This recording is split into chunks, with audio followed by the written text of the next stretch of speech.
بسم اللہ الرحمن الرحیم۔ قرآن جو ہے وہ ہمارے لیے بہت زیادہ اہم ہے۔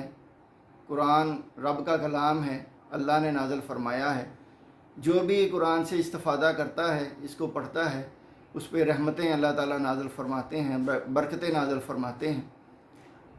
تو علامہ اقبال رحمۃ اللہ علیہ کا بھی بڑا شغف اور شوق تھا قرآن پڑھنے کا۔ تو علامہ اقبال رحمۃ اللہ علیہ جو ہیں وہ قرآن پڑھتے تھے فجر کے بعد۔ تو ان کے والد محترم جو ہیں وہ آتے تھے، دیکھتے تھے، چلے جاتے تھے۔ تو ایک دن ان کے والد نے علامہ اقبال سے کہا کہ میں نے تم سے ایک بات کرنی ہے۔ تو انہوں نے کہا فرمائیں۔ تو ان کے والد محترم نے جواب دیا جب تم پیپر دے لو گے نا تو اس کے بعد میں تمہیں بات بتاؤں گا۔ تو علامہ اقبال فرماتے ہیں میں نے پیپر دے دیے۔ پیپر دینے کے بعد میں نے ان سے پوچھا میں نے پیپر دے دیے، آپ نے بات بتانی تھی۔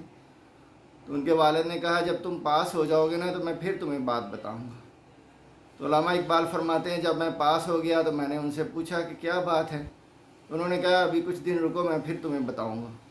اس کے بعد علامہ اقبال کے والد جو ہیں وہ وظائف کرتے تھے، صبح فجر کے بعد ان سے فارغ ہوئے، ان کے قریب سے گزرے۔ انہوں نے کہا کہ اقبال تم ایسے قرآن پڑھو جیسے کہ تم پہ نازل ہوا ہے، یعنی تم اپنے رب سے ہم کلام ہو۔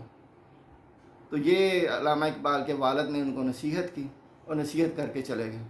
اور علامہ اقبال نے یہ نصیحت کو اس طرح پکڑا کہ پھر ایک دن آیا کہ علامہ اقبال رحمۃ اللہ علیہ جب قرآن پڑھتے تھے تو قرآن کے اوراق جو ہیں وہ آنسوؤں سے تر ہو جاتے تھے اور ان کو دھوپ میں رکھ کے جو ہے وہ سکھانا پڑتا تھا۔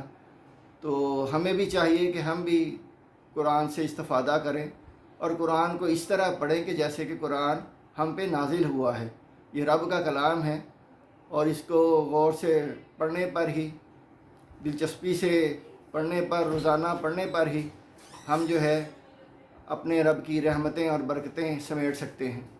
دوسرا اس میں جو ہمیں سبق حاصل ہوتا ہے وہ یہ ہے کہ ظاہر ہے علامہ اقبال اس وقت میٹرک کے اسٹوڈنٹ تھے، تو کس طرح حکمت کے ساتھ ایک اہم بات جو ہے قرآن پڑھنے کی وہ ان کے والد نے ان کو سمجھائی، فوراً نہیں بتا دیا، پہلے 2-3 دفعہ انہیں روکا کہ میں تمہیں ایک بات بتاؤں گا، اور جب اس کی اہمیت واضح ہو گئی تو اس کے بعد پھر یہ بات انہوں نے بتائی۔